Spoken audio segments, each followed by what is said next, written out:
Rebonjour tout le monde! Bonjour tout le monde, bonjour Caroline. Salut Isabelle! On a eu tout un dernier épisode, hein? Il y a beaucoup de gens qui nous ont contactés déjà là-dessus. Là. Wow. C'est ce qu'on disait. Hein? Pour certains, le décès, la mort, le passage, la transition, les leçons de vie, les contrats, les karmas. C'est que c'est beaucoup de sujets tabous. Ouais. On est supposé, quand la personne décède, être toujours là pour elle, lui donner le meilleur. On se sent mal, on peut se sentir coupable. Il y a des enjeux familiaux, financiers, il y a tellement de choses.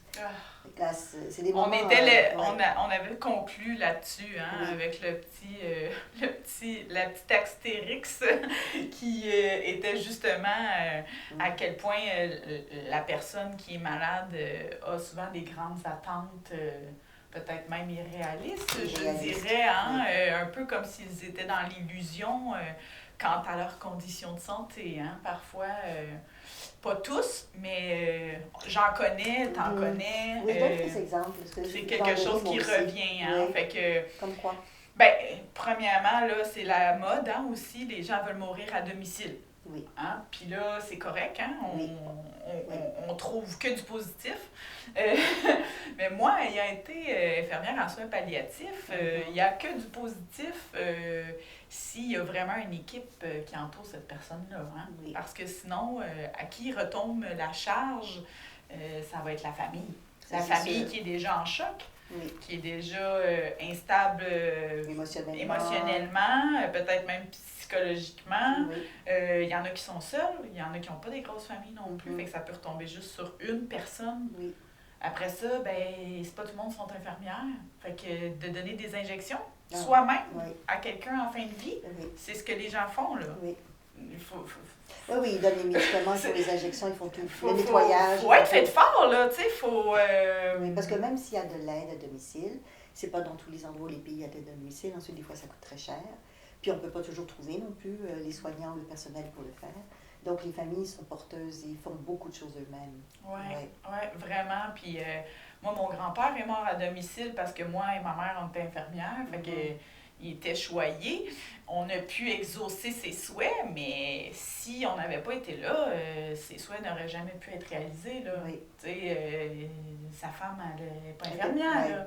Elle ne peut pas gérer ça toute seule. Là. Fait que c'est ça qu'on parlait un petit peu à la fin de l'autre épisode, à quel point les gens ont des grosses demandes parfois pour leur fin de vie. Parce qu'on idéalise ou on en parle tellement de façon comme si c'était simple. Hein? Tu vas mourir à la maison. C'est sûr, si je te le demande, tu vas peut-être dire que tu aimerais ça mourir à la maison. Puis moi aussi. Sauf que il faut quand même regarder l'envers de la médaille, que ça reste que tu vas quand même mourir dans une propriété qui va quand même rappeler des souvenirs à ceux qui restent, hein? Que tu es décédé à cet endroit-là. Oui. C'est des ancrages, hein? On avait déjà parlé de ça, hein? Des ancrages. Donc, il y a des rappels de mémoire à chaque fois. Et c'est sûr que si quelqu'un a vécu dans une maison, puis l'autre reste dans la maison où la famille y reste, ben, c'est des rappels. À chaque fois, ils vont y penser. Oui, fait que tu sais, c'est des détails que souvent les gens oublient. Puis oublie de se poser. Même le testament, hein? On va pas là, mais juste pour vous dire aussi, revoyez donc votre testament parce qu'il y en a beaucoup aussi qui gardent la surprise pour la fin, puis ils n'ont pas arrangé ça, puis c'est la famille qui se débrouille. Quand il est fait, parce que très souvent, il y a même pas de testament. En plus, c'est ça. Fait que, occupez-vous de vos testaments, s'il vous plaît.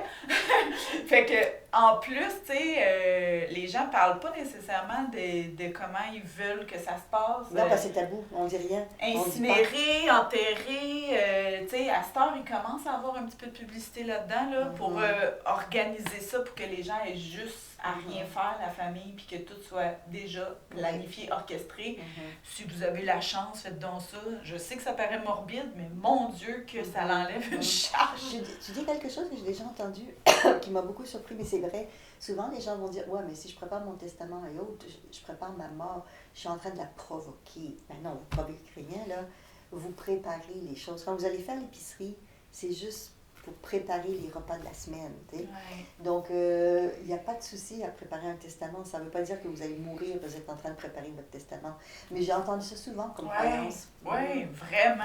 Vraiment, tu sais. Fait que félicitations à ceux qui leur testament est à jour, à ceux qui ont engagé des professionnels pour justement, t'as juste à appeler à cet endroit-là et tout s'orchestre, hein, comme par magie. C'est déjà le défunt qui avait organisé ça avant sa mort, il a choisi sa urne, son cercueil, peu importe. Tout est organisé.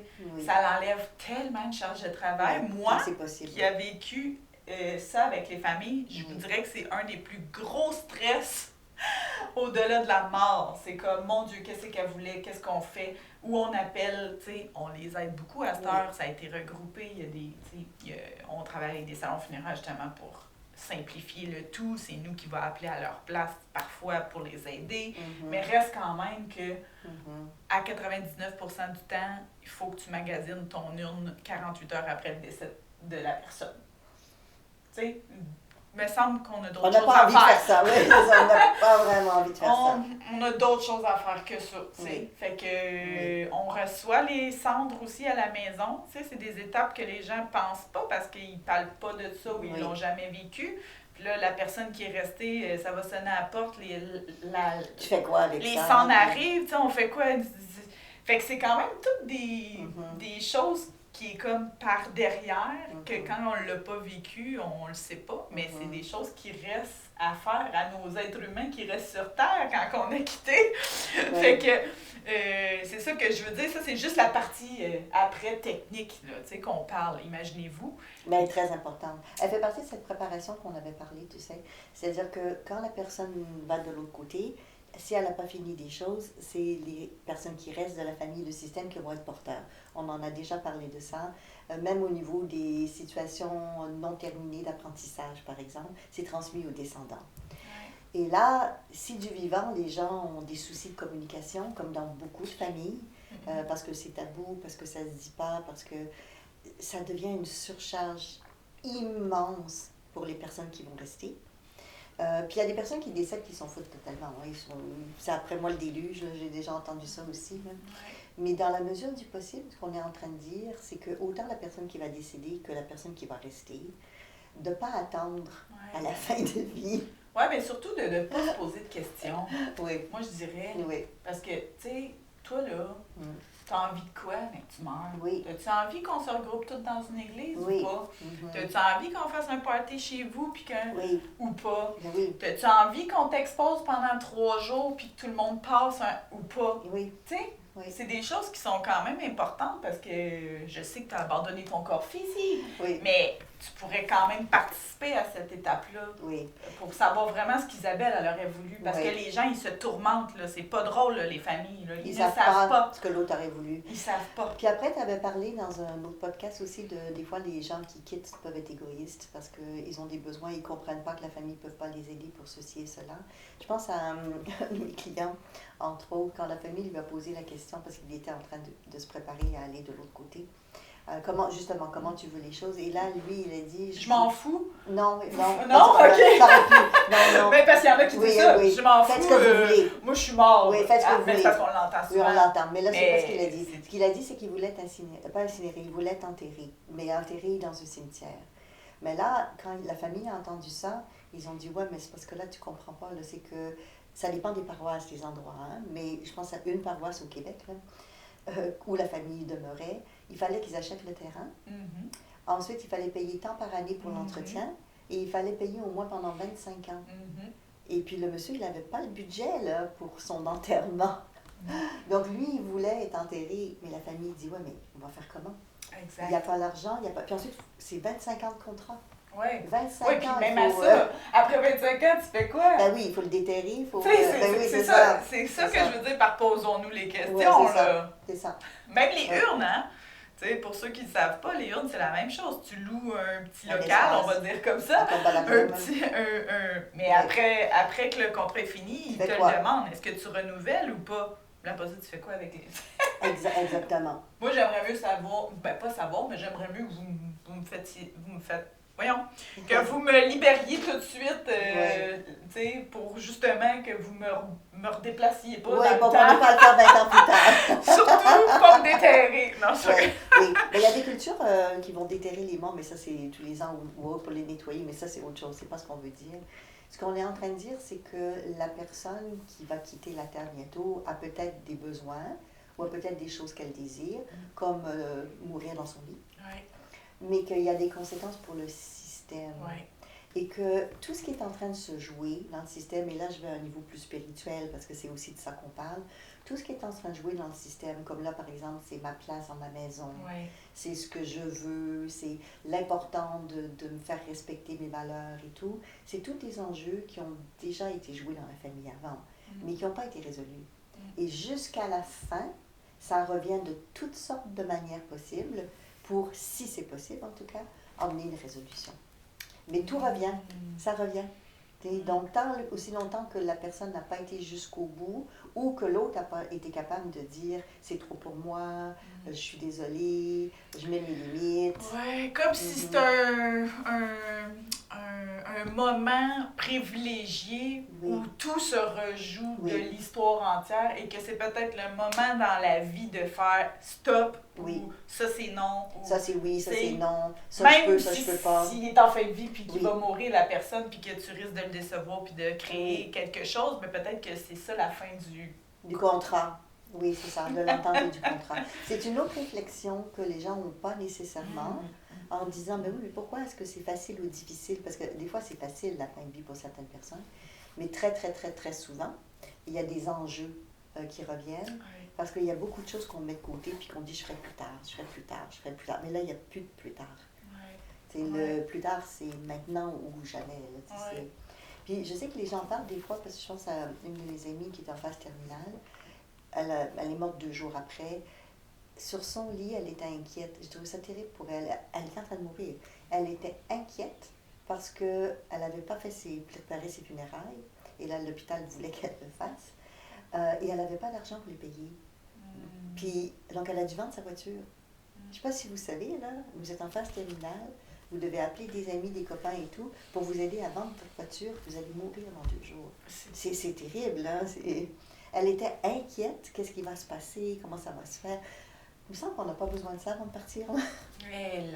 Et ça peut être plus facile. Ça peut être plus facile. Tellement. Bon, après, je sais que des fois, on laisse traîner Dans son cas, elle avait laissé traîner des choses parce qu'elle savait qu'elle était malade, mais elle a refusé. Je n'irais pas refuser certains soins parce qu'elle en a le droit, bien sûr, mais elle a refusé de voir certaines réalités. Donc, c'est sûr que ça a été un petit peu plus embêtant dans ce cas-là. Des fois, quand on ne se prépare pas, on pense que ça existe pas. Oui, c'est ça. En tout cas, peut-être moins. Peut-être c'est inconscient, on va dire. Oui, des fois, ça nous aide à mieux accepter qu'on va partir aussi. Enfin, il y a toutes sortes c'est ça, exactement. Donc, je ne suis pas dans le jugement quand je raconte ça, mais ce que je veux dire, c'est qu'on a quitté la dernière fois en vous disant que la fin de vie, avant qu'on aille dans le plan astral, cette transition-là, elle est autant pour celui qui va décéder que pour la famille qui reste.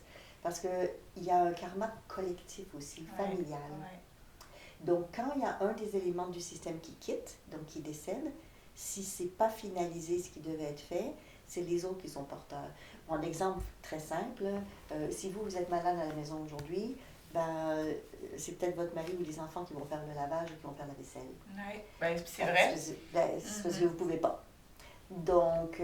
comme on l'a toujours dit, hein, c'est réparti. C'est réparti. Sur le Ceux qui système, sont là. Ben oui, il faut bien que quelqu'un le fasse à un moment donné. Bon, après, il y en a des fois qui vont le laisser 3 jours, puis quand vous allez mieux, vous avez tout à faire. Mais quand vous n'êtes plus là, dans le sens que vous décédez, c'est les autres qui vont finir par le faire. Et puis des fois, ils laissent les maisons dans des états lamentables, des appartements aussi dans des situations, puis la famille doit tout ça aussi après. Oh mon Dieu! Parce que je trouve une porte, oui. Oh là là! Oui. Tu as plusieurs exemples de ça. Oh, oui. Tu veux en donner un? Tu veux parler d'un exemple? Il y en a tellement. Oui. Mais oui. Non, j'en ai trop. Je sais pas lequel prendre parce que là, j'ai juste des poup. Ça peut être aussi les maisons qui sont pas payées, les dettes. Exactement. Là, ça va sur tous les registres. Hein. C'est exactement ça. De juste dire, tu sais, ils régleront ça quand je serai plus Bien là. Sûr. Oui. J'avais déjà dit l'expression après moi le déluge, là, c'est vraiment ça. Là. C'est ça, quand je serai pas là, c'est pas le soleil. On a beaucoup de soleil en ce moment chez nous, et tant mieux. Ça fait du bien d'avoir du soleil. Mais en même temps, il faut tirer un peu les rideaux. Donc, juste avant le décès, il y a beaucoup, malheureusement, d'administration à faire. Oui. Et c'est pas tout le monde qui est à l'aise avec le côté administratif. Vraiment pas. Non, puis surtout qu'on est malade, on a encore moins envie de le faire. Donc, souvent, c'est la famille ou les gens autour qui s'occupent de ça et c'est déjà une surcharge pour eux. Parce que déjà, au niveau émotionnel, c'est dur pour la personne qui va quitter, mais c'est dur pour les personnes qui restent. Il faut le faire vite. Il faut le faire vite. C'est ça qui est triste. Il faut t'envoyer toutes les infos au gouvernement. Oui. À cette heure, ils sont en train de mettre des choses pour que ça soit plus simple, Dieu merci. Oui. Mais les assurances, tu sais... Oui, puis si c'est une location, ben, le propriétaire veut que ce soit libéré rapidement pour qu'il puisse remettre sur le marché de location. Sinon, ben, si c'est pas payé, ben, c'est qui va payer? C'est dans la succession, mais c'est qui va faire la succession? Puis pendant combien de temps? En attendant, il y a des choses à payer pareil. C'est une période...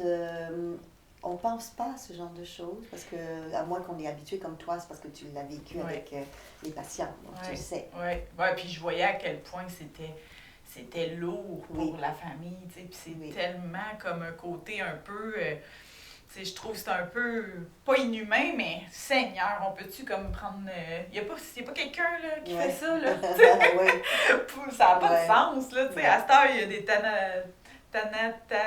Tanadoula. Des Tanadoula, je pense que ça s'appelle le bon terme pour être une doula en fin de vie. Là. Fait que, peut-être qu'il aide la famille justement à faire tous ces processus-là aussi parce que c'est lourd. Mais ce qu'on veut apporter comme point, c'est que si on peut le faire de notre vivant, parce que c'est pas parce qu'on est décédé de notre corps physique qu'on n'avait pas cette charge-là à prendre sur nos épaules. Exactement. Au contraire, ça fait peut-être partie de l'expérience humaine aussi de préparer sa fin de vie. C'est exactement ça, préparer sa venue sur Terre et préparer sa fin de vie. En fait, vous le savez peut-être, mais si vous regardez vous-même votre propre administration, c'est long, ça prend du temps. C'est préparer un décès, à moins que c'est un accident, c'est très rapide, mais ça peut prendre 1 an, là, juste la paperasse administrative, là, pour préparer votre décès. Les notaires, les avocats, la publication, ça finit plus. Là. Puis idéalement, parler à votre famille de vos choix, de ce que vous avez décidé, de comment vous allez vivre. Puis même quand on en parle de notre vivant, je pense à une de mes amies. Elle est dans la cinquantaine, elle est jeune, mais elle a commencé à parler à ses enfants en disant, voici, je prépare, parce qu'ils ont plusieurs propriétés, on va diviser les propriétés de telle manière, je veux que vous les ayez, je vais vous donner tel et tel choix pour l'entretien ou la vente, selon ce que vous voulez en faire. Et juste parler de ça, il y a un de ses enfants qui a tout de suite eu une grosse réaction émotionnelle, puis ça crée un froid dans la famille. Donc, même quand on veut le préparer, des fois, les autres membres de la famille, eux aussi ont des choses à travailler, à apprendre, parce que ça les ramène dans leur retranchement, dans leurs blessures intérieures. Comme par exemple, cet enfant qui a réagi, elle a réagi parce qu'elle disait « Ouais, mais tu fais toujours toutes les volontés, moi, j'ai jamais mon mot à dire. » Mais elle était en train de lui expliquer et de lui dire « Tu peux faire ça ou tu peux faire ça, je te donne le choix. » Mais elle a réagi dans sa douleur profonde, qui était le rejet, si vous préférez, ou l'incompréhension, l'abandon. Il y avait beaucoup de blessures qui étaient reliées à ça. Oui, puis ça laisse des grosses cicatrices pour les gens qui restent quand ils découvrent le testament, puis que c'était pas ce qui était dit. Parce que ça, c'est quelque chose que j'ai vu aussi, que j'ai constaté. Les gens changent leur testament à la dernière minute. Oui. Énormément. Oui. Finalement, elle n'est pas là. Oui. Elle n'est pas là pour m'aider en fin de vie. Oui. Je l'enlève. Oui. Tu sais, faites attention, là, parce que là, quand vous allez traverser l'autre bord, c'est une dette, là. Il y a quelque chose de... Ça vient pas du cœur, en tout cas. Je vais ajouter à ça, parce qu'au Québec, on a des lois au Canada qui ne sont pas les mêmes qu'en France, par exemple. Donc, dans certains pays, comme en France, on ne peut pas enlever l'argent de nos enfants. Au Canada, on peut. On a le droit, nous. On peut très bien dire « tout va à mon chien ». J'exagère, mais c'est vrai. Donc, ça emmène des situations très difficiles, qu'on est dépossédé, ou bien un enfant a quelque chose, l'autre n'a rien, par exemple. Et là, ça crée d'autres situations émotionnelles karmiques, des dettes qui peuvent être créées par la suite. Donc, c'est sûr que l'équilibre du système, de notre vivant, surtout quand on parle au relationnel, les gens proches de nous, c'est ce qui est le plus difficile. C'est plus facile d'avoir une relation avec quelqu'un d'autre qu'avec les gens proches de nous. Vraiment. Oui, vraiment. Vraiment. Ça va mais c'est là le laboratoire le plus gratifiant oui. Quand on réussit à l'expérimenter. Oui, c'est ça. Parce qu'il va directement... Hein? Exactement. Ça va là. Donc, si vous faites un petit retour, avant de parler de la personne qui va décéder, faites un retour de la relation que vous avez avec cette personne-là. Ou si c'est vous qui allez décéder, faites un petit bilan des relations que vous avez avec les différentes personnes. Et si vous ne pouvez pas tout combler, tout réaliser, tout réparer, et je dis ça parce que des fois, ça ne dépend pas de vous. Hein. Si votre enfant ne veut plus vous parler, il ne veut plus vous parler. Hein. Parce qu'il a été trop blessé, parce que il y a plein de choses, des fois, qu'on n'a pas le contrôle là-dessus. Oui, il y a des cassures aussi. Il y a des cassures, oui, qu'il faut accepter. Puis que ça peut faire partie aussi, hein? Ça peut être une expérience aussi de la brisure. Oui, oui, absolument. De dire ça suffit, moi je ne veux pas me laisser malmener, je ne veux pas me faire laisser abuser. Il y a des limites à mettre en place qui peuvent faire partie, mais après ça dépend de quel côté vous êtes. Si c'est vous qui avez fait la coupure, c'est pas pareil que si vous subissez, souvent les gens vont dire ça comme ça, la coupure. Donc il y a des choses qu'on ne peut pas nécessairement tout résoudre avant de quitter, mais ces choses qui peuvent être résolues avant de quitter, je vous le dis par expérience, là, attendez pas 2 semaines avant de partir. Faites un petit bilan de votre vie au quotidien et prenez le temps d'explorer. Puis chaque année, vous pouvez faire une petite entente avec vous-même. Dire, cette année, j'aimerais explorer telle chose qui est non résolue ou qui n'a pas été résolue. Et vous n'êtes pas obligé de faire un 100 sur 100%. Vous pouvez dire, je vais m'améliorer d'un 10%. Mais parce que c'est un contexte évolutif. Oui, puis on a parlé à quel point nous, on met ça sur des années. Sur des années. Puis c'est correct, on est sur Terre la plupart du temps sur des années. Ouais. Donc c'est pour se donner le temps aussi de vivre toutes ces expériences-là. Puis en plus, il y a des expériences qui arrivent que dans le temps. Il y a 10 ans, on n'a pas les mêmes expériences qu'à 20 ans, 30 ans, 40 ans, etc. Donc, il y a des choses qui ne peuvent pas être comprises ou pas être vécues avant. Comme là, on parle de la transition du décès. Pour comprendre cette transition du décès, il faut souvent attendre de vivre l'expérience avec quelqu'un qui va décéder. Oui, ça nous fait rendre compte de l'importance de certaines choses qu'on n'avait pas vues. On n'avait pas vu ou on ne savait pas avant. Oui, qu'on ne savait pas, on ne savait même pas comment ça fonctionnait. Non, c'est pour ça qu'on vous en parle, justement. Oui, on ne sait pas du tout ces choses-là. Puis là, on parle de ça, puis on parle juste des choses, tu sais, comme mécaniques un peu, qui sont comme, qui est un gros dossier, mais qui est pas l'essentiel nécessairement non plus, tu sais, qu'on parlait justement à quel point c'est important aussi, vu que ça se joue, hein, comme tout est optimisé dans les derniers moments, c'est comme un moment pour voir exactement c'était quoi cet engagement. Exactement. Hein, Exactement. C'est comme du concentré. Tout est là, tout est réuni exponentiel. Là, on dirait là, que ça peut pas être plus cru. C'est comme tout découvert. Là, on voit vraiment là, ce qui se joue, ce qui se trame, c'est quoi qui s'est passé. C'est un peu ce qu'on disait, qu'on voyait aussi avec les familles, puis que c'est pour ça que c'est un moment tellement chargé, puis qui devrait tellement être soutenu par le système pour traverser ces périodes-là.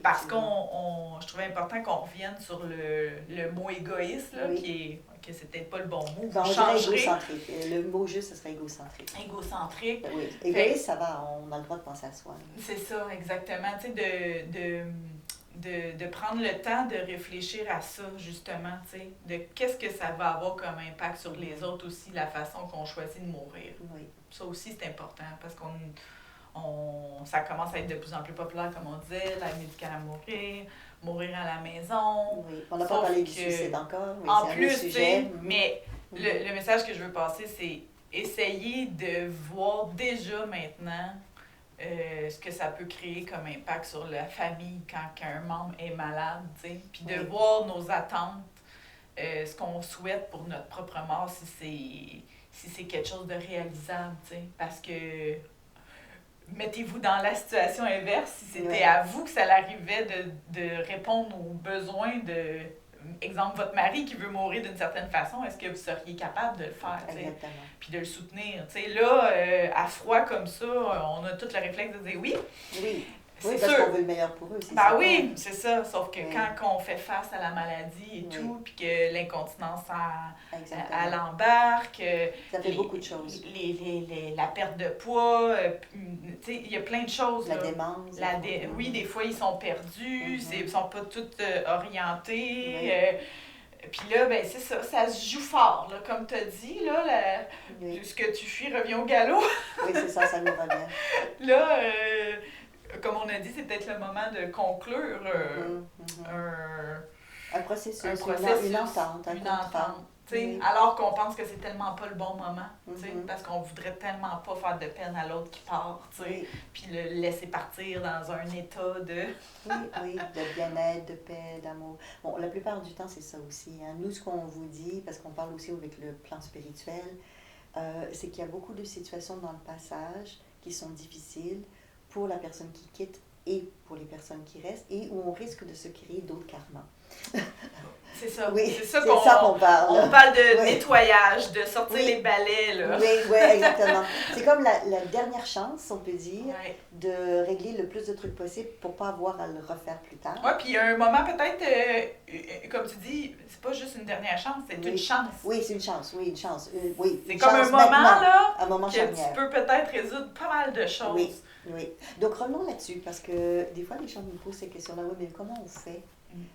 Parce que se gérer soi-même, c'est pas évident. Là, c'est des moments, surtout quand c'est des gens très proches, nous-mêmes, qu'on l'accompagne, quand on est des soignants naturels, où on s'occupe de personnes qu'on aime et qui sont dans des états de fin de vie pas toujours faciles. Il y a plein d'émotions. C'est des montagnes russes émotionnelles que les gens vont vivre. Je veux, puis je peux plus, puis je... Donc, j'aimerais revenir à quelque chose qu'on a déjà parlé, mais il y a un bon bout de temps, qui va aider les gens à mieux comprendre, puis à libérer des vieux fardeaux, puis terminer des bons contrats. Donc, par exemple, si la personne qui va décéder vous dit, par exemple, j'aimerais décéder dans notre lit. C'est un exemple que je donne parce que tu l'as donné. Oui. Mais ça peut être autre chose aussi. J'ai un de mes clients, son papa lui a dit, puis il est presque assez avancé dans la maladie, il lui a dit, je veux aller vivre chez toi. Mais là, c'est trop tard, dans le sens que il faudrait tout refaire la maison, il faut qu'elle soit adaptée, il n'a pas les moyens financiers de le faire. Ensuite, son papa a tout un caractère, ça serait compliqué. Après, il a besoin de soins, il a une alimentation particulière, des médicaments spécialisés, il est incontinent, je ne vous dis pas là, il est dans les dernières phases. Donc, mais c'est la volonté de son père. Il lui dit, je veux venir chez toi. Il me dit, wow, qu'est-ce que je fais? Mais c'est comme si cette personne-là n'est pas consciente de ce que ça implique. Ben ça l'arrive souvent, là. Oui, ils sont pas conscients, ou ils sont conscients, puis ça les dérange pas. Oui, parce que arrange-toi avec ça. Oui, moi je te dis ce que j'ai besoin. Organise-le. Moi, c'est ça que je veux. Oui, là, la charge est sur le dos de l'autre, là. On voit ça, là, souvent. Là. Moi, je veux ça, donc, tu sais. Oui, parce que mon client a dit, oui, mais je lui ai dit à mon père que j'avais pas ce qu'il fallait, j'ai pas d'aide-soignant, je suis pas infirmier, je suis pas ceci, cela. Et puis mon père, il a dit non, tu mens, c'est pas vrai, je suis pas rendu là, je suis capable de marcher, je suis capable. Mais c'est la maladie qui fait ça. Oui. Hein? Donc, ce que j'ai dit à mon client, première chose, j'ai dit ok, on va faire la technique des 3 cerveaux. Donc, je reviens là-dessus. On va commencer. Okay? Technique qu'on aime beaucoup. Qu'on a effleuré dans un podcast. Exactement. Donc, j'enseigne dans les cours de coaching, par exemple, entre autres. Donc là, qu'est-ce qui est affecté chez toi? C'est quelle partie de toi qui se sent mal à l'aise et qui se sent coupable? Ben, c'est son cœur. Il dit ça. Je suis touchée parce que c'est le côté relationnel. C'est la relation. Donc, première chose que je lui ai dit, ok, qu'est-ce que ton cœur veut là-dedans? Qu'est-ce que ton cœur veut en te faisant mal à l'aise ou hésiter? Ensuite, on va monter l'information à ta tête. Ta tête, elle dit quoi? Et puis là, elle me disait, ben, ma tête me dit, j'ai pas les ressources, j'ai pas ce qu'il faut, c'est juste impossible dans la réalité de pouvoir s'occuper de lui. Puis même trouver du personnel à la maison, c'est pas toujours évident. Et puis c'est un budget. Et puis il n'avait pas de budget non plus. Ouais.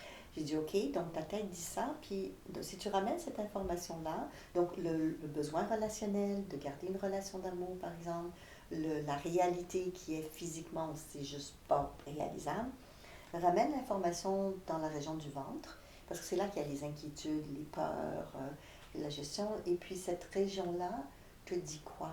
Quelles sont les inquiétudes ou les peurs liées à ça? Et là, il y avait beaucoup de peurs d'enfants qui remontaient. Ben oui, c'était son père. Ben oui, exactement. Ouais. Déplaire à mon papa, je serais pas un bon enfant, un bon garçon. Ben, chose qui revient souvent en fin de vie. C'est ça. Je suis pas une bonne épouse, je suis pas un bon mari. Ça aussi, hein? C'est bien parce qu'on n'a pas les mêmes expériences, mais la conclusion est la même. Hein? Vous l'entendez bien, hein? Mais c'est exactement ça. Donc je lui dis, OK, accueille ça, accueille ces peurs, ces inquiétudes qui sont là, et tourne-les en disant, c'est quoi que j'ai besoin d'apprendre pour finaliser peut-être un mandat, un contrat, pour le temps que le papa est sur Terre. Est-ce qu'il y a une possibilité pour toi de conclure quelque chose en étant bien avec toi? Encore une fois, c'est pas être égocentrique et penser que à soi. On pense au système. Quel est le meilleur pour la relation? Parce que le contrat a été fait avec le système et non pas juste avec une personne. Exact. Ouais.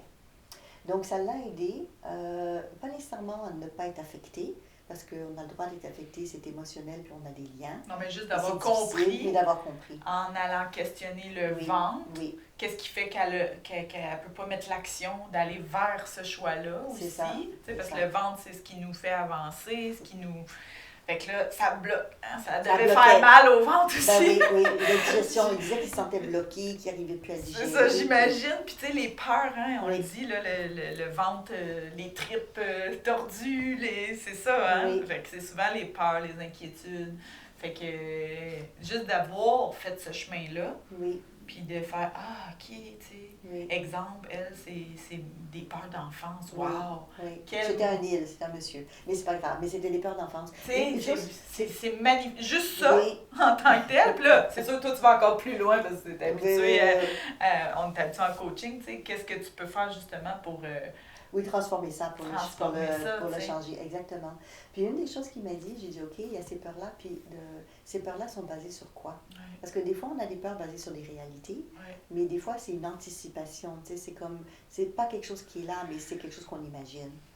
Et là, ce qu'il me disait, c'est que mon père est souvent en colère, et là, je lui dis que je peux pas, puis là, il commence à être en colère. Puis il dit, c'est vraiment compliqué. Puis il m'a dit, je veux pas que mon père soit toujours en colère contre moi, puis quitte la terre en étant en colère contre moi. Ça, tu as déjà parlé de ça, toi, dans un podcast, que les personnes peuvent aussi partir en étant en colère. Toujours. Ceux qui vivent ces situations-là, c'est pour ça qu'on s'arrête, puis qu'on en parle, puis que tu as cet exemple-là. C'est parce que souvent, les gens en fin de vie sont déçus de leur entourage. Puis surtout s'il l'était d'avance, ben là, attache ta tuque. Parce que là, c'est le dernier coup d'envoi. C'est ça. Puis c'est pas facile pour les gens qui restent. Puis les gens qui vivent ça, comme un peu l'histoire de la mère que j'ai parlé avec la fille, tu sais, que la mère n'a pas pu revenir en 30 minutes parce qu'elle était en train de s'effondrer. C'est ça. Mais elle s'en souvient encore aujourd'hui, cette femme-là. Puis elle a encore de la misère à se le pardonner de ne pas avoir été assez forte pour revenir supporter sa fille qui est en train de mourir. Mais, bon Dieu, c'est humain. Je veux dire. Puis elle s'en veut. Fait que les deux viennent de se recréer quelque chose, là. Tu sais, comme... Les deux sont déçus.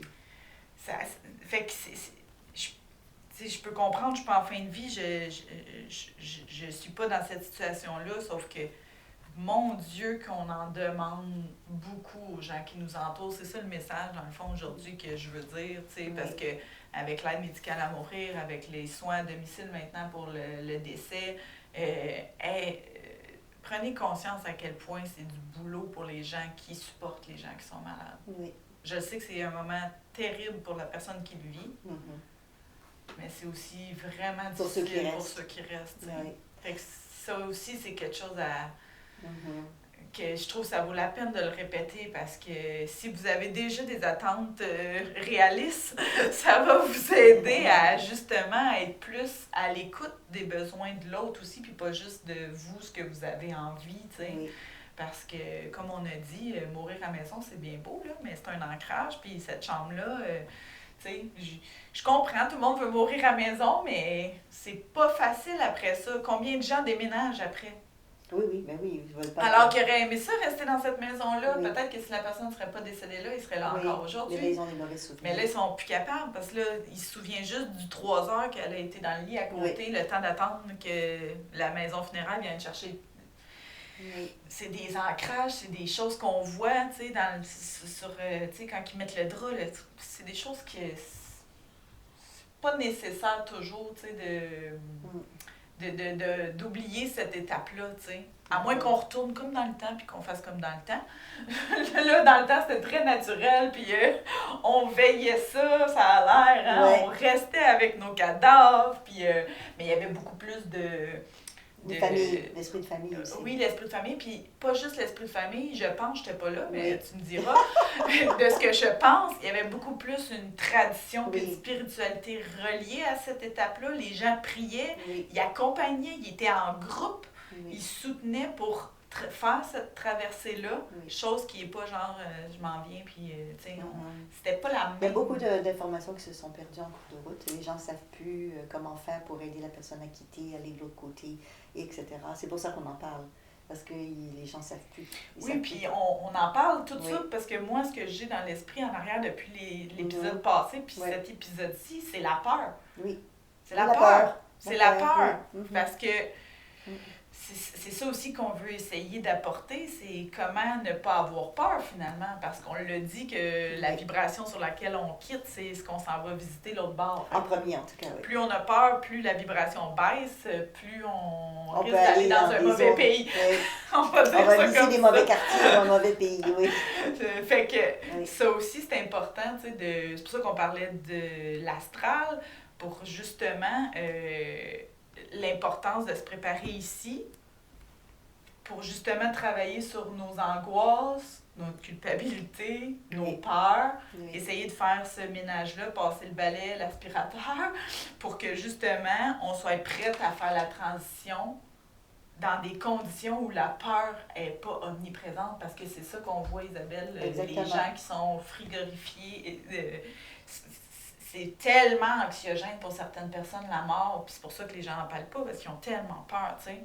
Alors que si on en parle, on se rend compte que finalement, il n'y a pas de peur à avoir là, tu sais. Mais il faut en parler pour ne pas avoir peur, pour avoir envie de se laisser...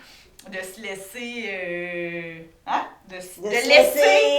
laisser les choses ici. Aller visiter un autre pays. De laisser les choses ici, parce que quand on transitionne, la peur, ça peut être une de nos pires ennemis pour transitionner, en fait. C'est sûr que ça emmène beaucoup de stress pour l'âme qui quitte. Parce que une des choses, je ne sais pas si vous avez entendu ça, mais j'ai entendu ça ces dernières années, il y a plein de croyances là-dessus. Donc, Caroline en a déjà parlé. Nous, ce qu'on vous raconte, c'est nos expériences et c'est ce que nos clients ou les gens autour de nous, dans ton cas aussi en tant qu'infirmière, nous ont dit. Mais au-delà de ça, il y a plein de croyances qui circulent. Du genre, moi je me souviens, j'ai lu ça plusieurs fois, quand vous allez aller de l'autre côté, il ne faut pas faire confiance à la lumière. Il ne faut pas faire confiance aux guides qui vont venir vous aider, parce que ça va être des démons qui vont venir vous chercher. Les gens sont tellement perdus, ils ne savent pas quoi faire, comment faire, où aller, qu'est-ce qui va se passer. T'as entendu ça toi aussi? Oh mon Dieu, tellement. Puis ce que j'ai expérimenté, on va dire ça comme ça, c'est justement parfois là où ça fait peur qu'il faut se rendre finalement, tu sais, comme cette lumière-là qui est si déstabilisante, ou cette dimension-là dans laquelle tu arrives, ou tu sais, on le sait, parce que quand on fait les voyages astrales ou quoi que ce soit, c'est une des choses qu'il faut dépasser, c'est la peur. Même chose avec les capacités, les dons, les dons slash, parce que, en parenthèse, c'est des choses que tout le monde peut développer. Nos capacités, c'est quelque chose de naturel, mais la peur fait partie de la chose à être capable d'apprivoiser autant sur notre plan terrestre que pour traverser en toute quiétude de l'autre côté, parce qu'elle est encore là, tu sais. Écoute, parlons de ça si tu veux bien, parce que c'est vrai que souvent les gens ont peur au moment du départ, du décès, et puis tu l'as bien dit, traverser cette autre réalité. Donc, admettons, la majorité des gens ne savent pas du tout comment ça va se passer quand ils vont quitter leur corps physique.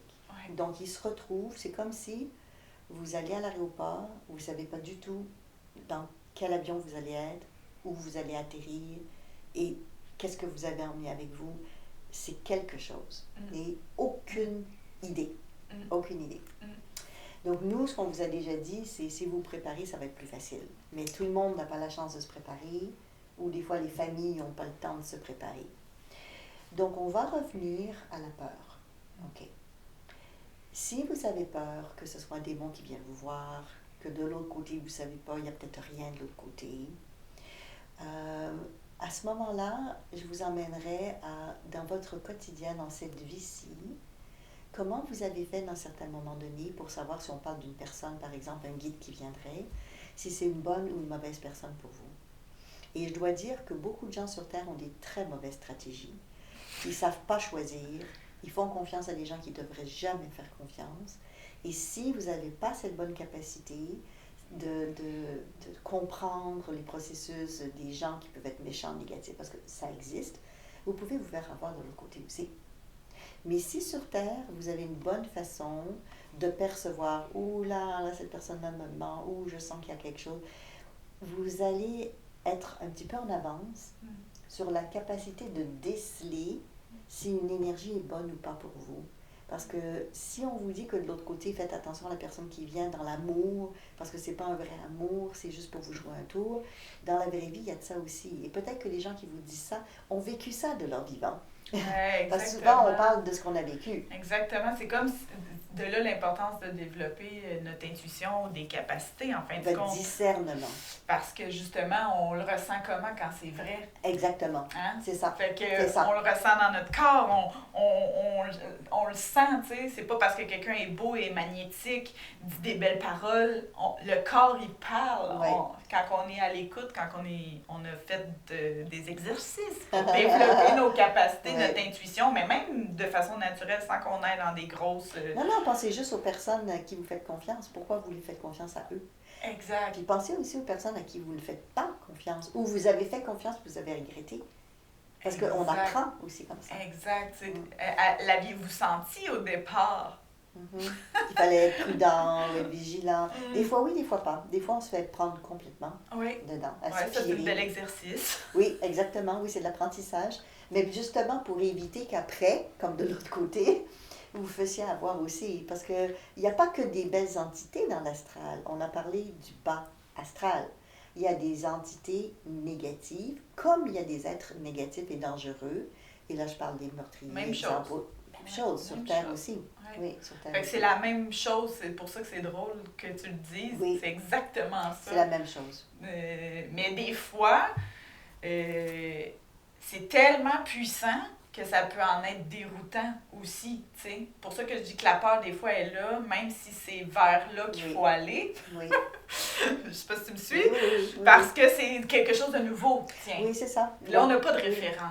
Oui, c'est sûr que si on parle d'une peur d'inquiétude ou d'une peur parce qu'on n'a pas de référent, parce que c'est de la nouveauté, c'est autre chose. Ouais. Tout ce qu'on ne connaît pas peut nous inquiéter. Exact. Mais si on l'a fait une fois, c'est pour ça qu'on se prépare, c'est pour ça qu'on en parle. Parce que si vous êtes plus au courant du voyage que vous allez faire, de comment ça va être quand vous allez arriver à l'aéroport de l'autre côté, qui va vous attendre là-bas, quel endroit vous allez visiter, quel restaurant vous allez aller, vous allez plus en sécurité parce que vous avez un plan, au moins pour le démarrage. Ouais. Peut-être pas pour le reste. Ouais. Ce qui est très inquiétant, c'est ce qu'on ne sait pas. Oui, puis vous allez pouvoir venir nous voir pour nous dire si on avait raison. Comme j'ai fait avec mes amis qui ont quitté ce monde.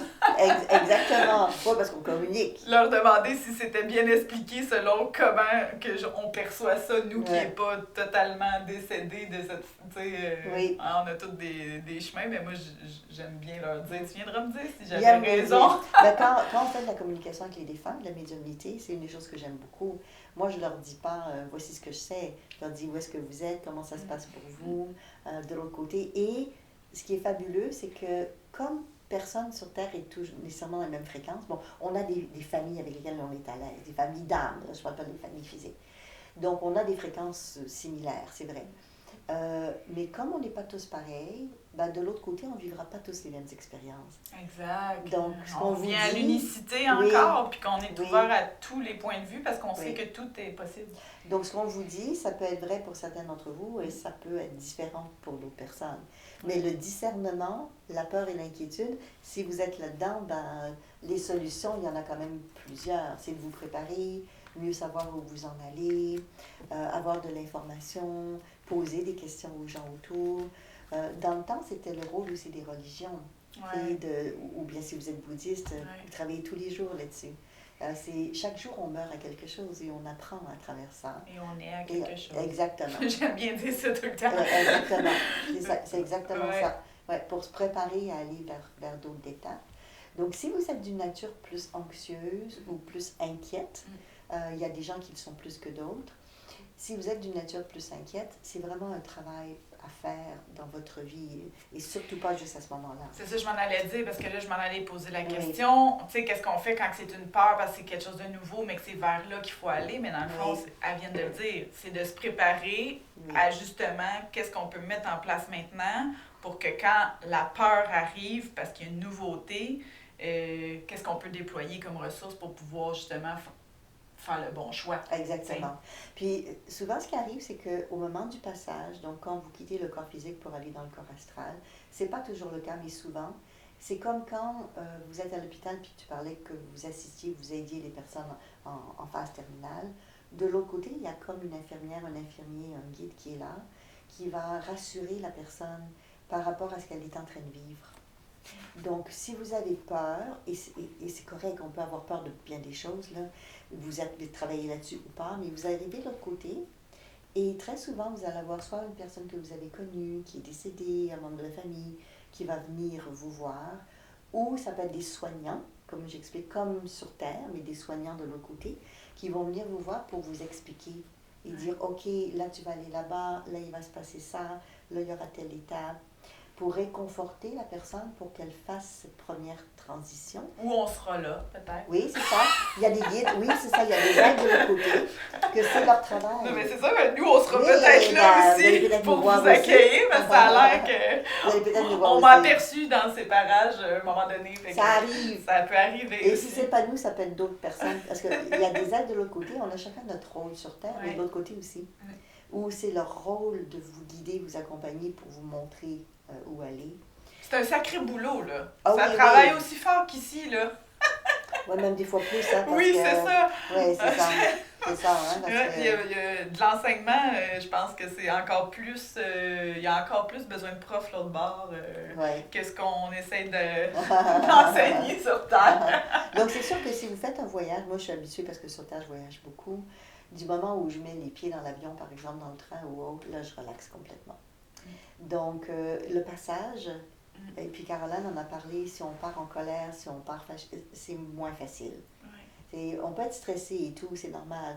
Un voyage, même s'il est heureux et satisfaisant, il peut être très stressant. Qu'est-ce que je vais découvrir? Comment ça va se passer? Voilà, etc. En même temps qu'il y a de l'excitation. Tu peux avoir peur de l'avion, puis dans l'avion parce que tu as envie de voyager aussi. Oui, c'est ça. Oui, exactement. Donc, cette transition peut nous emmener à être plus stressés et inquiets, mais à un moment donné, il faut être dans cette acceptation de l'expérience. Et il faut faire confiance au personnel qui est là. Donc, je vais dire aux êtres ou aux guides qui sont là. Et on revient au discernement. Si vous êtes dans l'avion, vous n'avez pas tellement le choix des hôtesses qui sont là. Je veux dire, c'est leur métier. Donc, vous n'êtes pas en train de vous dire, ouais, mais c'est peut-être pas la meilleure. Ouais, il faudrait que j'aille chercher l'autre. Je ne sais pas, là. Peut-être que vous le faites, là. Mais ils ne changeront pas parce que vous pensez dans votre tête que ce n'est pas les bons. Parce que c'est eux qui sont là pour faire l'accompagnement. Vous êtes à l'hôpital, vous allez peut-être dire, ah, j'aime pas l'infirmier, ah, le médecin, il ne me convient pas. Mais vous n'avez pas le choix parce qu'ils sont là. Et c'est là qu'ils sont, eux, qui sont là avec vous. Donc, de l'autre côté, c'est pareil, il y a ces êtres, et ça peut être toi, ça peut être moi, ça peut être d'autres, dans un autre plan, qui vont vous guider ou vous accompagner quand vous serez de l'autre côté. Et peut-être qu'ils ne vous conviendront pas à 100%, mais c'est eux qui vont vous aider à faire le passage. Mais sachez que c'est juste une étape. Le train, l'avion, l'autobus, c'est juste une étape pour se rendre d'un point à un autre. Donc, ils ne seront pas là après, ça va être d'autres après, vous aurez d'autres expériences à vivre après. Oui, il y a des super de bons livres là-dessus. Dans la petite liste. Non, mais c'est vrai, il y a plein de... Maintenant, hein? Puis on en parle de plus en plus aussi. Là, on n'est pas les premières qui vous jasent de ça, mais nous, on jase comme si on était en discussion privée, toi et moi. On vous intègre à notre discussion, à nos questions existentielles. Puis, ce qui est bien dans ce qu'on discute avec vous, parce que nous, on parle de notre expérience aussi, c'est des sujets qu'on n'a pas la chance de parler beaucoup, même des fois avec des amis. Parce que des fois, avec des amis, vous allez dire, ouais, là, mon mari ou je sais pas, ma mère, mon père, mon enfant est en phase terminale. Des fois, les amis ne peuvent pas nous soutenir là-dedans. C'est très difficile pour eux aussi, parce que ça les confronte à leur propre réalité, à ce qu'ils vivent. Donc, ils ne sont pas toujours les meilleures personnes pour nous guider ou nous accompagner. Après, il y a des professionnels. Il y a des psychologues qui existent. On parlait des doulas aussi qui existent, autant pour la naissance que pour le décès. Oui. Il y a plein de choses qui sont là pour vous guider. Vous pouvez aller voir Caroline, moi ou d'autres personnes, selon ce que vous avez envie d'expérimenter. Mais au-delà de ça, ça revient toujours à pourquoi vous êtes sur Terre et où est-ce que vous en êtes à la fin de votre parcours. Et à la fin du parcours, si on ne sait pas pourquoi on était sur Terre, on ne sait pas si on l'a réalisé ou pas. Donc, je reviens à ça. Prenez le temps, prenez les rendez-vous avec vous-même, faites le tour. Quels sont les points importants de ce que vous percevez qui est une réalisation de vie? On avait déjà parlé de mission de vie.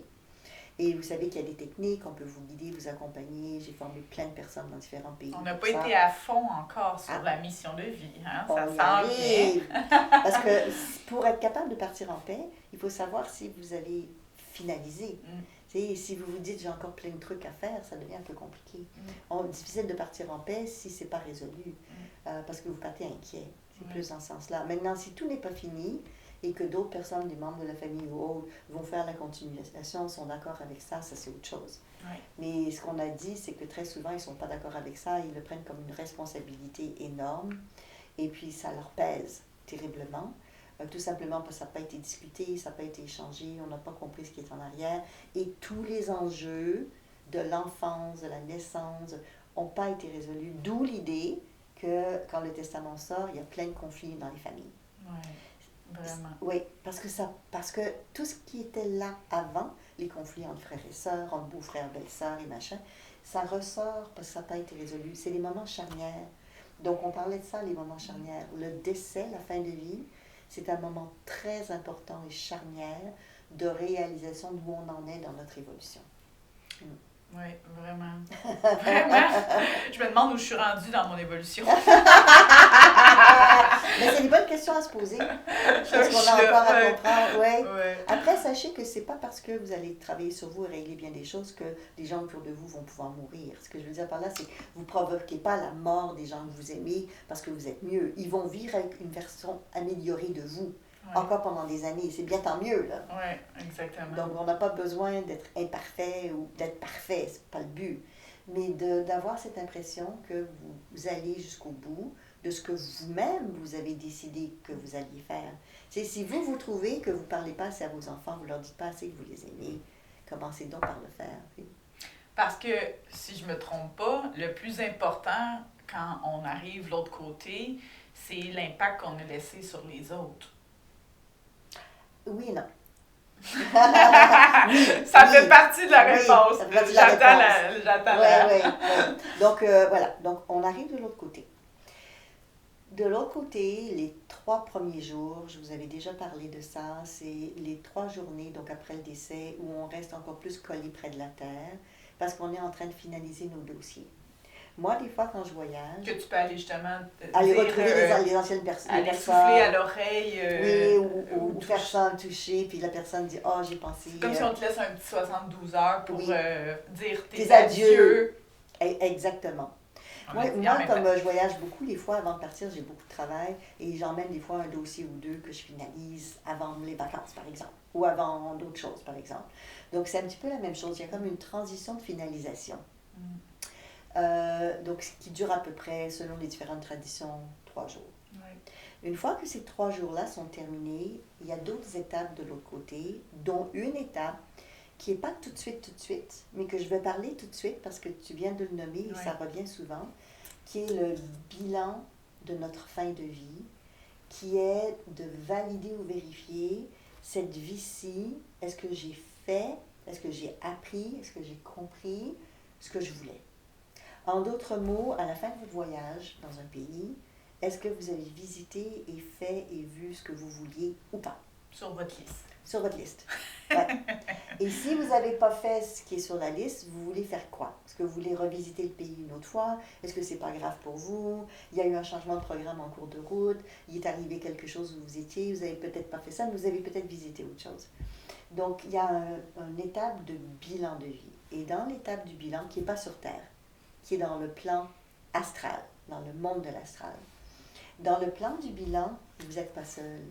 Vous faites votre propre bilan, bien sûr. Mon voyage, il était comment, j'aurais voulu. Mais vous faites le bilan aussi avec les personnes qui vous ont aidé à planifier votre voyage. Donc, par exemple, vous appelez l'agent de voyage et vous dites « Ouais, c'est super, l'hôtel que tu m'as choisi était 3 étoiles, je recommande. » Mais tu m'as mis beaucoup trop d'activités. Exactement. Ou la nourriture, oublie, là. J'irai pas là, ça c'est vraiment pas recommandable pour quelqu'un d'autre. Là.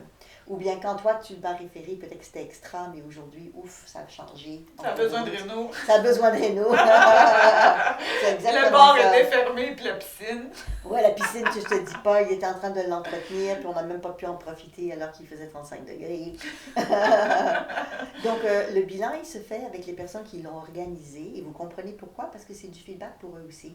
Parce que, aussi surprenamment que ça paraisse, nos êtres, donc guides de l'autre côté, sont aussi en apprentissage et ont aussi un travail et un métier, comme nous ici. Et il y en a qui choisissent de nous aider avec toutes sortes de données possibles, ce qu'on appelle notre mission de vie, à revenir sur Terre pour travailler là-dessus, pour voir ceci, pour apprécier cela. Et ils peuvent se tromper aussi. Ça peut arriver qu'un agent d'immeuble vous envoie quelque part, pas d'immeuble, pardon, un agent de voyage vous emmène quelque part. Ça aurait pu aussi. Oui, ça aussi. Visiter une maison, puis finalement, c'est pas la meilleure maison pour vous. Mais c'est vraiment dans ce sens-là. Donc, les gens pensent que tout ce qui est organisé de l'autre côté doit absolument... Parfait. Oui, mais que c'est parfait, que c'était ça. À vie. Ça peut pas... Ça peut pas changer. Exact. Non, un contrat de vie, ça se change. Des missions de vie, ça peut se changer. Parce que c'est négocié, entendu, avec un système qui n'est pas le système terrestre, mais avec ces êtres qui sont de l'autre côté et qui ont pour mission de nous guider. C'est comme, par exemple, on parlait d'agents immobiliers, c'est dans ce sens-là. Vous donnez vos critères de sélection. Donc, toi, tu sais c'est quoi, tu as été agent immobilier, tu connais très bien ça. Après, tu sais pas... On regarde le budget. Oui, puis voilà, là, voilà, ça rentre voilà. pas du tout dans les critères. Bon, parfait. Oui, parce que souvent, c'est du genre le double de ce que les gens Le demandent. double de critères, mais finalement, on va y aller avec même pas la région. J'ai une blague, mais, Non, mais c'est ça. On va dire que C'est ça. souvent, ça ne fonctionne pas. Donc, les gens arrivent de l'autre côté avec « Ah, je voudrais faire ça, réaliser ça, dans ma vie terrestre. » Mais l'équipe qui est autour, donc on pourrait dire qu'il y a le notaire, qu'il y a les experts, le banquier, les experts vont dire « Ouais, mais avec le budget que tu as, le budget énergétique et non pas juste physique, ou bien avec le bagage de karmique que tu as. » Donc, je te suggérerais de prendre ça. Ok, alors parfait, c'est exactement ça. Après, nous, on peut dire non, moi je veux une maison de 10 chambres. Mais là, qu'est-ce qui va se passer, Caroline, si on fait ça? Tu vas nous faire visiter quoi?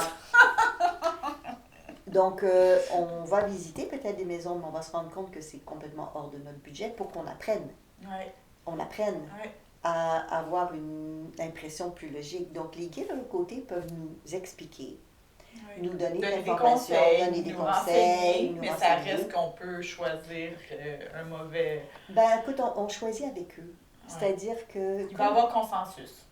Pas toujours. Oui, c'est ça. Ouais. C'est pour ça que... Non, parce que si un client te dit « Je veux une maison à 10 chambres au bord de l'eau, on va le laisser s'endetter. S'il passe au crédit, puis ça fonctionne, ben il l'explorera. Ça va être son expérience de vie. Mais s'il ne passe pas au crédit, c'est une expérience aussi, puis tu peux lui ramener, ben, je te l'avais dit, ou regarde maintenant, ou qu'est-ce que tu veux faire. Donc, c'est ça le rôle d'un guide de l'autre côté avant qu'on s'incarne. Mais c'est ce qu'ils font aussi à la fin de notre cycle, qu'on retourne de l'autre côté. On revoit la même équipe, s'ils sont disponibles, et on fait le bilan.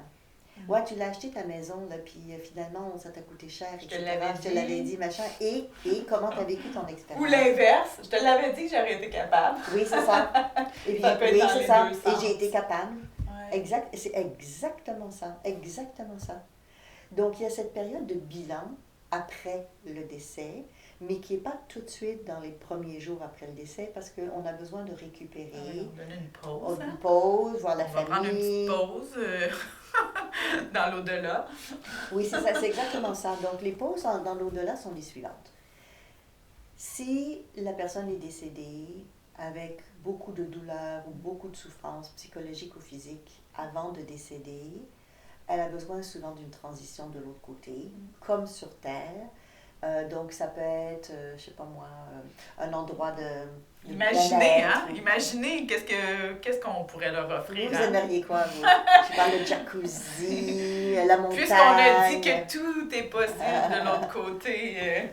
Vous aimeriez peut-être un endroit, en fait, un lieu de repos ou de mieux-être. Ça peut aussi être un hôpital ou l'équivalent d'un hôpital, parce que des fois, notre corps énergétique les soignants a besoin d'être soigné. Oui, parce que vous vous souvenez que notre corps qu'on parle avec dans le monde astral, c'est notre corps émotionnel. Et si on a mal géré nos émotions, ou on a vécu beaucoup d'émotions dans les derniers temps sur Terre, ce corps-là a besoin aussi de soins. Donc, ça se peut que de l'autre côté, on passe un certain temps. Et la durée, combien de temps on va avoir besoin de l'autre côté dans le lieu de soins, va dépendre, bien évidemment, des douleurs, des souffrances, des choses qu'on a vécues qui ont été difficiles. Tout à l'heure, parce qu'on est dans le deuil, j'avais fait mention à un moment donné aussi, on a commencé seulement, mais tout ce qui est du suicide. Parce qu'il y a beaucoup de croyances limitantes aussi par rapport au suicide. Ils vont tout de suite en enfer. Énormément. En fait, ce qui arrive, c'est que la plupart du temps, pas toujours, mais c'est souvent causé par des grosses dépressions. Donc, on parle de la souffrance. santé mentale. Hein? De problèmes de souffrance, exactement. Ouais. Exactement. Beaucoup liés à des problèmes de santé mentale, pas uniquement, mais souvent. Oui. Donc, ils vont de l'autre côté, ils ont des soins. Comme sur Terre, ils auraient des soins. Oui, avec des psychiatres, oui. Un peu dans ce genre-là, oui. Qui vont vraiment les aider au niveau ils vont les aider de leur émotion. C'est exactement ça. Et pendant combien de temps ils ont besoin de cette aide? Ça va dépendre de chaque personne, de chaque cas. Exactement. Donc, en moyenne... Puis ça, on parle d'expérience parce qu'on s'est connecté avec des gens qui ont choisi de mettre fin à leur jour. Oui, c'est ça, oui. C'est eux qui nous l'ont dit. Oui, exactement, parce qu'en médiumnité, souvent on canalise et les gens vont nous demander, tu sais, j'ai un enfant qui s'est suicidé, j'ai mon mari qui s'est suicidé. Donc on se connecte avec eux puis ils nous expliquent comment ça s'est passé de l'autre côté. Et dans leur explication, c'est ce qu'ils vont nous raconter. Donc ils sont pris en charge. Ils ont retrouvé des gens aussi parfois. Oui, hein? Des gens qu'ils ont côtoyés. Ils disent qu'ils sont bien pris en main. Je cherchais l'expression. Oui, c'est ça. Bien pris en main, qu'on prend soin d'eux. Oui, qu'on prend soin d'eux. Qu'ils comprennent des choses. Oui. Bon, évidemment, il y a de tout aussi. Tu sais, des fois, ils sont errants, ils cherchent, c'est autre chose. Je reviendrai sur tous ces cas spéciaux une autre fois. Mais on va dire que la majorité du temps, ils partent avec un mal-être. Donc, de l'autre côté, on soigne leur mal-être. Parce que dans le monde de l'astral, il y a des villes, il y a des campagnes, il y a tout comme sur Terre. Donc, il y a des centres de bien-être, il y a vraiment tout, là. Donc, selon le besoin, ils vont être pris en charge. Ils vont être pris en main, comme tu disais, de l'autre côté. Donc, ça, c'est bon à savoir. En règle générale, cette période, avant même le bilan complet, parce que si on est en récupération, c'est pas le temps de faire un bilan complet. Non, on ne commencera pas à utiliser ton... Non, t'es complètement déprimé. Ton état épuisé non, on ne commencera pas à dire t'as pas fait ci, t'as pas fait ça, non. t'as manqué ici, t'as manqué... Vraiment, non. Personne... C'est pas le temps de faire de la leçon, là. Non, puis l'âme n'est pas là. L'âme n'est vraiment pas là. Si vous connaissez des gens très, très, très déprimés, ils n'ont plus d'énergie. C'est pas le temps. C'est pas le temps. On va commencer par redonner de l'énergie et puis on verra après. Donc, avant le bilan, ça peut durer 1 an, 365 jours. Que là-bas, il n'y a pas de temps. Comme il n'y a pas de temps de l'autre côté. Mais là-bas, c'est peut-être 5 minutes. Là. C'est ça. Mais pour nous, sur Terre. Donc, ce que je veux dire, c'est que si vous désirez communiquer avec un défunt, dans les 3 jours suivant le décès, on peut communiquer avec un défunt, mais il peut être inaccessible parce qu'il va communiquer avec des membres de la famille. Mais il peut, c'est possible. Dans l'année, après le décès, on peut communiquer avec un défunt, mais il y a des moments donnés, comme par exemple s'il y a des soins de l'autre côté, où il est en traitement. Mais il peut communiquer avec nous aussi, mais il faut qu'on se donne des rendez-vous. C'est des moments particuliers où ils sont disponibles. Comme si quelqu'un est à l'hôpital, on va le téléphoner, mais des fois, ils ne sont pas toujours là. Ils ont un soin, ils ont un examen, On peut essayer, ça peut fonctionner comme ça peut ne pas fonctionner, Exactement. comme dans tout contact. Exactement. À chaque fois, on ne sait jamais si c'est Non, même assuré un ami, à 100%. vous appelez un ami, vous ne savez pas s'il est chez lui ou pas, c'est la même chose. Même Mais on chose. laisse un message. Oui. Il dit, je te cherche, j'aimerais On ne se te parler. décourage pas, on Non. réessayera, ça n'a juste pas répondu. C'est exactement ça. Et puis après, à un moment donné, il y a cette période du bilan qu'on était en train de parler. Oui. Et c'est pour ça qu'on se prépare, en fait, avec tout ce qu'on est en train de dire, pour que cette période de compréhension avec nos spécialistes, qu'on appelle les maîtres du karma ou les guides particuliers qui sont là, donc les spécialistes qui nous ont aidés à faire notre plan de vie, qu'on fasse un petit recap, qu'on fasse un feedback et qu'on voit où on en est. Et ça, je trouve ça tellement, tellement important. Puis c'est pas un jugement, t'aurais dû, il aurait fallu, c'est plutôt une compréhension. Je comprends. Je ne sais pas si vous vous souvenez, mon client qui avait dit, il avait fait un EMI, il avait dit après qu'il avait vu plein de lumière de l'autre côté, j'ai compris beaucoup de choses. C'est qu'on comprend tous les liens karmiques, affinités, décisions.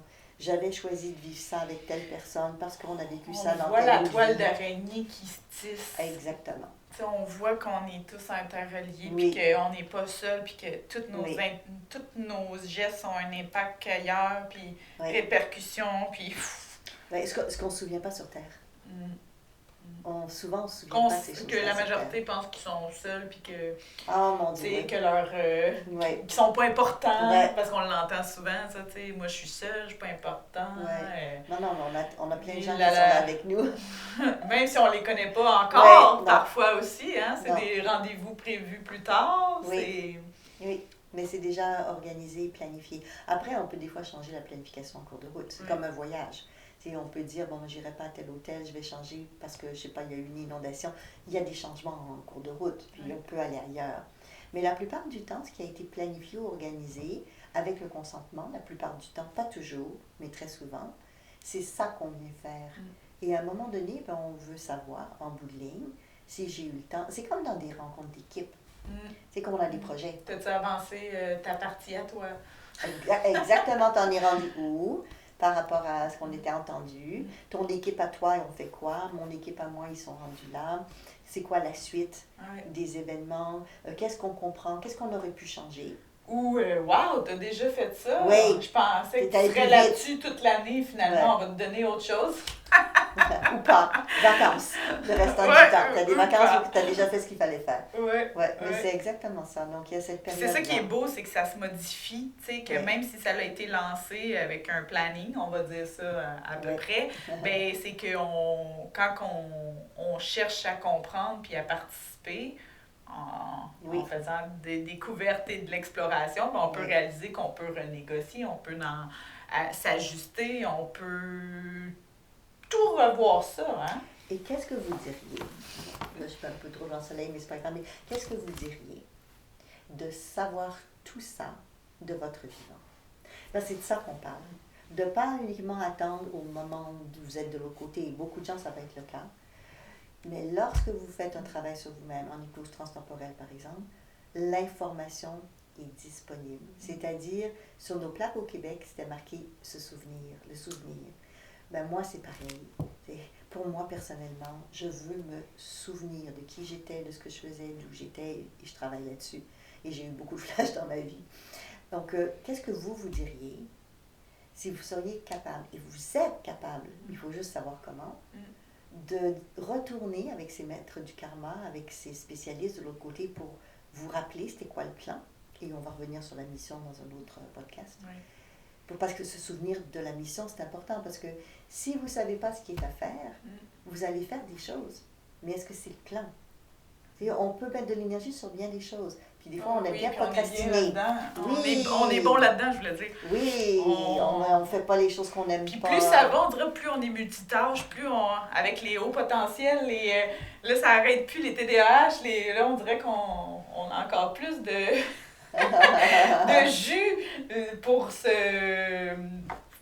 perdre. C'est ça que je veux dire. On peut faire plein de choses. Il y a tellement de possibilités maintenant, tu sais. On dirait que ça va...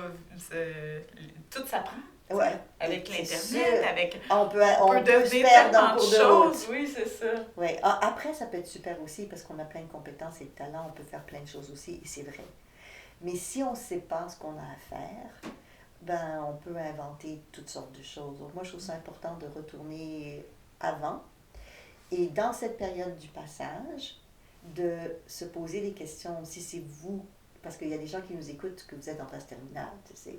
Oui, Donc, oui. si c'est vous qui passez par cette étape-là, de commencer à faire un mini bilan, pas pour vous taper dessus en disant oh mon Dieu, j'ai pas fait, oh mon Dieu, c'est terrible, parce qu'il y a bien des tâches qu'on a remis parce que c'était pas le bon moment, pas à cause de nous toujours, mais parce qu'il y a d'autres personnes impliquées. Ouais, puis eux, ils n'ont pas avancé leur boulot, fait que ça t'a pas permis d'avancer le tien. Exactement. On n'est pas seul, comme on a dit, c'est la toile d'araignée. Moi, je vois Oui. une toile d'araignée comme en blanc, tous les liens, c'est comme Oui. dans les recherches, là. Oui. Oui. On peut pas croire à quel point on a de l'influence sur plein Non. de choses, tu sais. Fait que ça nous permet de, justement, dédramatiser un peu Oui. en disant que parfois, ça peut être ça aussi. L'important, c'est de vous demander si vous avez fait le maximum pour faire votre partie à vous. Et si pour une raison ou pour une autre, les autres n'ont pas fait leur partie, qu'est-ce que vous avez choisi? Les engueuler, dire vous n'avez pas, ou faire autre chose, ou trouver d'autres solutions. Parce que ce qui compte, c'est pas nécessairement à 100% que l'atteinte du résultat, mais comment vous allez gérer la situation en lien avec les émotions ou les apprentissages importants pour vous. C'est pour ça que je parlais du ce que tu as créé chez les autres, tu sais, comme qu'on te révèle l'autre côté, dans le sens, c'est l'impact que tu as eu chez l'autre. Est-ce que tu as créé beaucoup de tempêtes? Est-ce que tu as fait ton possible, puis c'était, tu sais? Oui, exactement. Ça a de l'importance aussi. Est-ce qu'il y a eu des choses qui ont été pacifiées ou pas? Après, si quelqu'un part en colère parce que tu l'as dit, et que c'est vous qui restez sur Terre, on ne peut pas tout contrôler. On ne peut pas gérer les émotions des autres. On peut les aider. Mais très souvent, on n'est même pas vraiment responsable des autres parce qu'ils projettent sur nous bien des choses. Et ça va être pour un autre podcast, la projection! On y reviendra. Il faut s'arrêter parce qu'on parlerait des heures. Là, c'est 11, 11, 11 que je vais devoir passer. 1, 1, 1, 1. À bientôt. N'hésitez pas à nous poser vos questions. Bye bye tout le monde. Bye bye.